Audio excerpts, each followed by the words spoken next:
Hello YouTube, my name is Peter with GeeksTrucking.com. How are you doing today? I'm doing pretty good. Had not a very good run today, only 441 miles. Still here in Virginia, but tomorrow and the next day I should have pretty good runs. So I'll get over 600 miles each of those days, I'm sure. So anyways, I have to make this video because someone commented on one of my videos. I'm sorry, I don't remember his name right now. But we got in a discussion about how he believes trucking is modern day legal slavery. And I completely disagree. I completely disagree with that statement. So, first thing I want to do is read this on slavery. Slavery is any system in which principles of property law are applied to people. You can buy, sell, and own other people. That's slavery. So number one, it's not slavery because no company owns anybody. You may have to sign a contract with them, but you can still leave. You can still do what you want. You may get sued, but that's beside the point. So yeah, so that's okay. Well, not the suing part. That's never okay. But it's not slavery. Now, sorry. Now let's talk about his reasoning. He says you don't get paid for fuel when fueling. You don't get paid when you're being loaded. You don't get paid for this. You don't get paid for that because most drivers make money by driving, and that's absolutely true. Like me, I get 60 cents a mile or 25% of the load, and I also have basically a minimum. So, but most drivers get paid while they're driving. So, that's correct. He's 100% correct in that statement. No, technically, I guess I don't get paid when I fuel, and technically, I don't get paid when I get loaded. That's absolutely correct. But let's look at it this way. He's saying too many companies are underpaying their employees. That's true. I'm not going to say it's not. But the question is who's really to blame? The corporation or the driver? Now, the sole purpose of a corporation, sorry about all the crunching, by the way. That's Jack chewing on a plastic bottle that I put in a sock for him that he really, really likes. But anyways, the sole purpose of a company, a corporation, is to make money. Now, and they do it however they seem fit. That's fine. Now, the employee, the reason for an employee is also to make money. So you got two entities that are out to make money. Now, time and time again, I tell people before taking any trucking job, call as many trucking companies as you can, 25, 50, hell, all of them. It don't really matter. Write down what they all offer you. Ask for it in writing, not just an email. Emails are very hard to prove in court, people. A lot of work, and a lot of judges don't like email. Have them print it up, sign it, and email you a copy of the PDF. Fine. But anyways, recruiters will tell you what they want to get you in. Will tell you that you're going to make $1 billion the first year. Just sign the dotted line. U.S. military does the same thing, by the way. Anyways, so yeah. Recruiters will tell you whatever they need to tell you to try to get you to work for the company. But, again, who's to blame? The recruiter, the company, or you, the driver? My personal opinion, it's the driver's fault. And this is why. No one forces you to work for a crap company. If you don't do your research and you end up at a company like CR England, serves you right in my book. If you got a crappy driving record and you end up in a company like CR England, it's not the company's fault. There's a billion things that could cause a person to go to a crap company. Maybe they only want to drive in. Maybe they don't want to drive in any major city. Maybe they don't just want to go to, I don't know, any state. Let's say Montana. I refuse to go to Montana for some unknown reason. Maybe they don't want to go east of the Mississippi or west of the Rockies. Maybe they don't want a tarp. Maybe they don't want a chain. Maybe they don't want to get their hands dirty. But that's them. One thing I learned since I've been out here,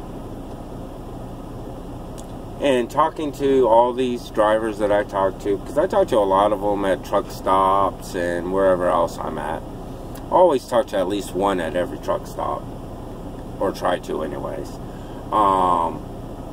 One thing I learned, companies don't like it when you tell them no. Hey, this is so-and-so. Yeah, we got to run for you. Go to Kansas City, pick it up there, and then take it downtown Richmond, Virginia.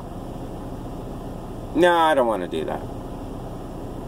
Hey, we got this run for you from Dallas to Boston. We want you to do that. Nah, don't want to do that either. If you do that too many times, you ain't going to get the runs, people. I'm sorry, you're not going to make the money because they're going to give the better loads to the people who actually want to work. That's simple. That's any business. That's any industry. That's any job. You work at McDonald's. You call in sick all the time. Hey, I just don't want to work today. Hey, I don't want to work today. Hey, I don't want to work today. Hey, why am I only getting 10 hours a week? And that person's getting 40 hours a week. Well, they work. Same concept here. Same concept here. Hey, my last job, they did shift bids. For y'all who don't know what that is, let me tell you what a shift bid is. Because it was phones that I worked. The shift bid is easy to understand. It was based on how many calls you took, based on your average grading of the calls, and the average time of the calls. So, if you worked your butt off, and you're efficient at your job, you got a better shift. The shift that you wanted. It was a perk, to a certain degree. So, before complaining that, I don't know, you're not making any money at the company that you're at, number one, you can change your company. Number two, look at the reasons why you ain't making the money. Did you do the research? How many times have you told the dispatch, no, you ain't going to do something? Since I've been with this company, in 6 months, I told them no, one time. And that was because they wanted to give me a run that gave me 630 miles in 2 days. I told them no, it wasn't enough miles. They were surprised I told them no. They understood the reason why I told them no. But since then, I have never told them no. So in 6 months, I told them dispatch no one time. On the contrary, I call up dispatch and say, hey, what can you give me that I haven't done yet? What can you give me that's new? Can you give me a long run? Can you give me a run that I can do in a single day? Hey, you need me to tarp that? I will. You need me to chain it? I will. You need me to get my hands dirty? I will. That's what they like to hear. It's called work ethics. And if you have work ethics, you can get the job. But, is it slavery? No. Not at all. It comes down to the driver. So, let's take a look at this scenario. Just real quick, please bear with me. Let's say, I don't know, let's pick a company I personally would never work for. Okay, CR England. CR England is notorious for bad pay. 28 cents a mile split, so 14 cents a mile on total truck mileage. That is not good pay. What would happen if every single driver quit tomorrow and told them it's because the pay is crap?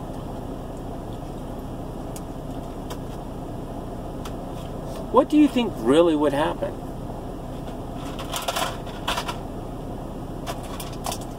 They would do something about their rates, because if they don't, they're out of business. They would pay better. And that's what you may need to do, is sit there and take a stand. It's our God-given right. If you need to do it, do it.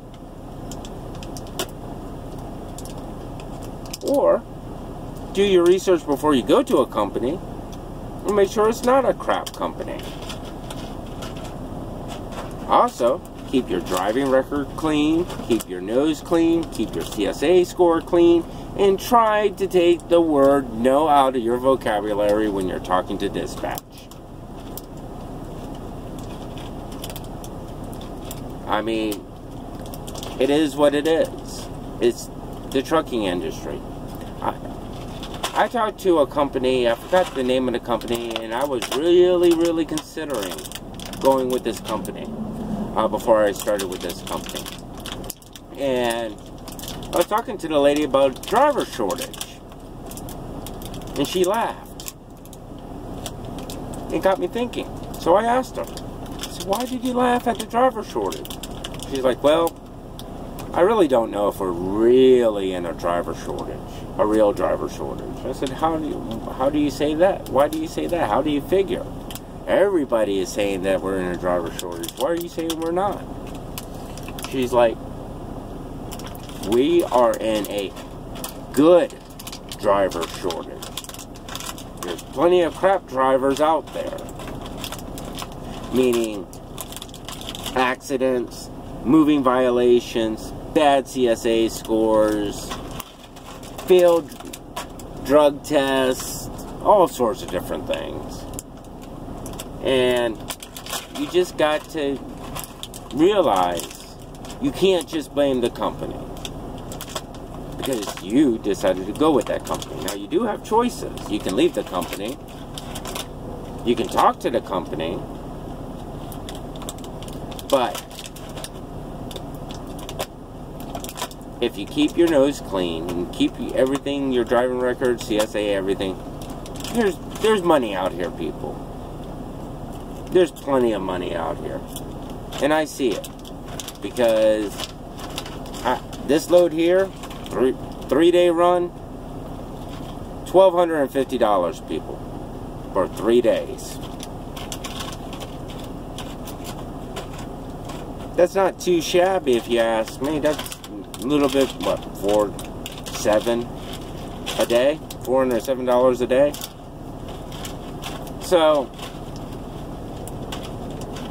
just be careful. Do your research. And you should be okay. As long as you keep your nose clean.